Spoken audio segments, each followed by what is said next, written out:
अस्सलाम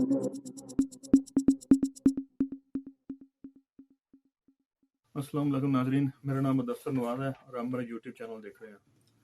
नाजरीन, आज हम बात करेंगे कि कोई लीडर कितना मकबूल होता है और क्या सिर्फ उसका मकबूल होना, नामवर होना, मशहूर हो जाना मुल्क के लिए, कौम के लिए काफ़ी है।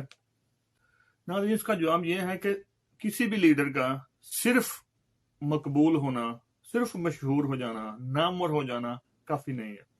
उसके लिए उसको बहुत कुछ करने की ज़रूरत होती है ताकि उसकी जो मकबूलियत है उसको मटेरियलाइज किया जा सके, उससे कुछ फ़ायदा उठाया जा सके मुल्की सतह पर। भुट्टो पाकिस्तान का मकबूल तरीन लीडर था, लेकिन उसने इस मकबूलियत को, बात को किसी भी तरह से अवाम के फ़ायदे के लिए इस्तेमाल नहीं किया। कोई ऐसा काम नहीं किया जिससे अवाम को बराह रास्त कोई फ़ायदा हो। किसी काश्तकार को, आम आदमी को, सनदकार को, जागीरदार को, बिजनेसमैन को कोई फ़ायदा उसकी मकबूलियत से नहीं हुआ। उसने जो सबसे बड़ी बड़ी मिलें थीं, फैक्ट्रियां थीं, उनको कौमिया कर यानी नेशनलाइज करके वहां ऐसे लोग, ऐसे मैनेजर बैठा दिए जिनको बिजनेस का कोई तजर्बा नहीं था, जिससे ना सिर्फ वो कंपनियां, वो मिलें, वो फैक्ट्रियां घाटे में गई बल्कि बहुत सारी बंद हो गई, तबाह हो गई। और वहां पर मौजूद जो मुलाजमीन थे उनका और मैनेजमेंट का अक्सर झगड़ा रहता था, तनख्वाहों के मामले में, काम के मामले में। जो काश्तकार हैं उनको भी कोई ऐसी सब्सिडी नहीं दी गई, उनके लिए भी कोई ऐसा काम नहीं किया गया, कोई नई मशीनरी नहीं मंगवाई गई जिससे उन बेचारों का फायदा हो सके। नाज़रीन, 71 से लेके 74 तक भुट्टो पाकिस्तान का मकबूल तरीन लीडर था, लेकिन उसने इस मकबूलियत को, इस बात को किसी भी तरह से अवाम के फायदे के लिए इस्तेमाल नहीं किया। कोई ऐसा काम नहीं किया जिससे अवाम को बराह रास्त कोई फायदा हो। किसी काश्तकार को, आम आदमी को, सनदकार को, जागीरदार को, बिजनेसमैन को कोई फायदा उसकी मकबूलियत से नहीं हुआ। उसने जो सबसे बड़ी बड़ी मिलें थीं, फैक्ट्रियां थीं, उनको कौमिया कर यानी नेशनलाइज करके वहां ऐसे लोग, ऐसे मैनेजर बैठा दिए जिनको बिजनेस का कोई तजर्बा नहीं था, जिससे ना सिर्फ वो कंपनियां, वो मिलें, वो फैक्ट्रियां घाटे में गई बल्कि बहुत सारी बंद हो गई, तबाह हो गई।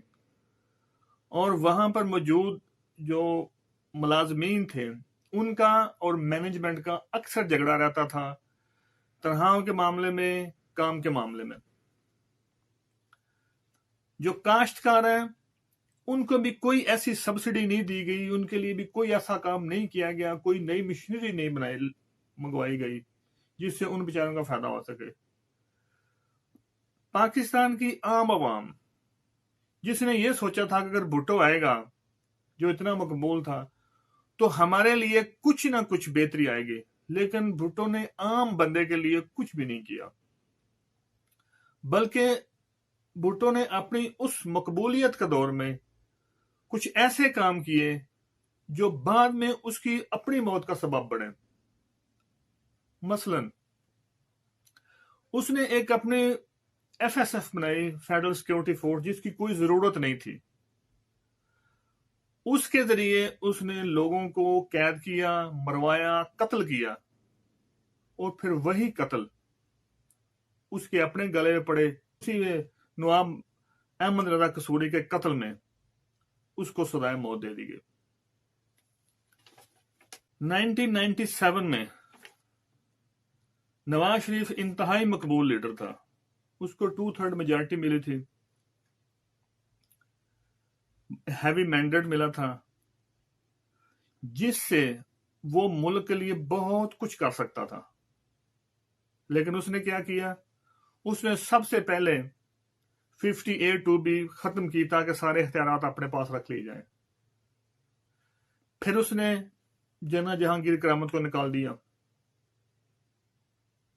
اس لیے کہ اس نے ایسی بات کی تھی جس سے لگتا تھا کہ شاید وہ حکومتی معاملات میں کچھ معاونت کرنا چاہتا ہے، لیکن ان کو وہ معاونت بھی پسند نہیں ہے، انہوں نے نکال دیا۔ بعد میں مشرف کو بھی نکال کر کسی اور بندے کو لگا دیا، اور اپنی اسی مقبولیت کے دور میں کچھ اور ایسے فیصلے کیے جن کی وجہ سے نہ صرف اس کی حکومت گئی بلکہ ملک میں مارشل لا لگا۔ مشرف کا دور آیا جو تقریباً 9 سال تک جاری رہا۔ خود نواز شریف کو ملک بدر ہونا پڑا، اس کی فیملی کا ملک بدر ہونا پڑا، ملک کا جو سیاسی نظام تھا وہ سارا ہل کے رہ گیا۔ کئی ایسے لوگ جو عام حالات میں شاید حکومت میں نہ آ سکتے اس دور میں حکومت میں آ گئے۔ تو نواز شریف نے اپنی اس مقبولیت کو بجائے اس کے کہ ملک کے فائدے کے لیے استعمال کرتا، اس نے ملک کے نقصان کے لیے استعمال کیا۔ اس کے متعلق ایک مغربی مفکر نے کہا تھا کہ جب انسان اپنے اختیارات کی بلندی پہ ہوتا ہے اسی وقت وہ اپنی تباہی کا سامان پیدا کر دیتا ہے۔ اور آپ نے ان دونوں مثالوں میں سے دیکھا ہے کہ ان دونوں شخصیات نے جو فیصلے اپنی مقبولیت کے دوران کیے وہی ان کی تباہی کا سبب بنے۔ ناظرین، مقبول لیڈر وہ ہوتا ہے جو ملک کے مفاد کے لیے کام کرے اور عوام کو بھی نظر آئے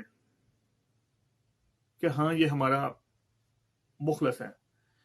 جب بھٹو کے دور میں مارشل آیا تو بہت سارے لوگ گھروں سے باہر نہیں نکلے کیونکہ ان کو لگتا تھا کہ اس نے ہمارے لیے کچھ نہیں کیا تو ہم اس کے لیے کیوں کچھ کریں۔ جب نواز شریف کا دور ختم ہوا، مشرف آیا، اس وقت بھی لوگوں نے مٹھائیاں بانٹی اور لوگوں نے اس کے جانے کا کوئی افسوس نہیں کیا۔ تو اس سے آپ اندازہ لگا سکتے ہیں کہ مقبولیت کے دور کو اگر عوام کی بہتری کے لیے استعمال کیا جائے تو عوام اس کے ساتھ کھڑی ہوتی ہے۔ جس کی سب سے بڑی زندہ مثال اردگان کی ہے۔ اردگان مقبول آدمی تھا، اس نے ملک کے لیے کام کیا، اپنی عوام کو غربت کی چکی سے نکالا، ان کے لیے بہتر روزگار دیے، ان کو بہتر نوکریاں دی۔ تو جب اس کے خلاف فتح اللہ گولن نے بغاوت کی تو کسی نے نہیں بغاوت روکی، عوام نے خود آ کے ٹینکوں کے لیٹ کے وہ بغاوت روک دی۔ یہ ہوتی ہے مقبولیت، اور اس مقبولیت کا فائدہ عوام کو جب پہنچائیں گے عوام خود آپ کے لیے کھڑی ہو جائے گی۔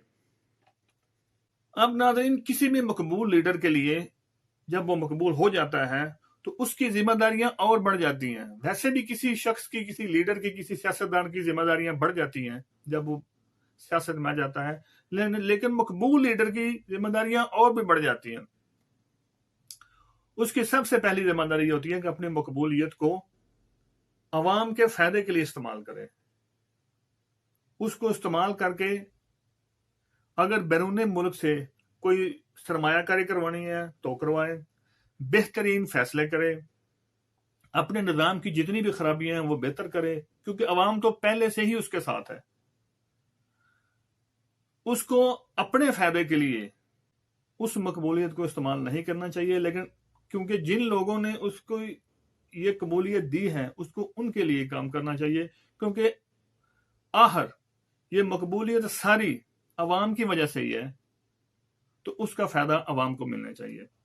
تو اس کو مخلصانہ طریقے سے اپنے مفاد چھوڑ کے ملکی مفاد کے لیے اور ان عوام کے لیے کام کرنا چاہیے۔ اب کسی مقبول لیڈر کی زندگی میں عوام کی ذمہ داریاں بھی بڑھ جاتی ہیں۔ عوام کی سب سے بڑی ذمہ داری یہ ہوتی ہے اس کے ساتھ کھڑے ہو جائیں، اور اگر وہ کوئی غلط کام کرے، کوئی غلط قانون پاس کرے، کوئی غلط حرکت کرے تو فوری طور پر اس کو روکیں، ٹوکیں، کیونکہ इसी अवाम की वजह से वो हुकूमत में आया है, तो वो उनकी सुनेगा।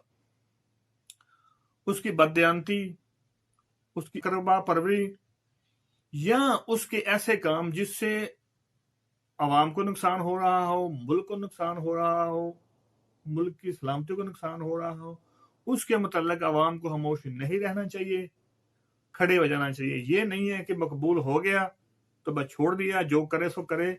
नहीं, उसकी हर चीज पर, उसके हर इकदाम पर अवाम की नजर होनी चाहिए और उसको पता होना चाहिए कि अवाम मेरे खिलाफ उठ खड़े होंगे अगर मैंने कोई गलत काम किया तो।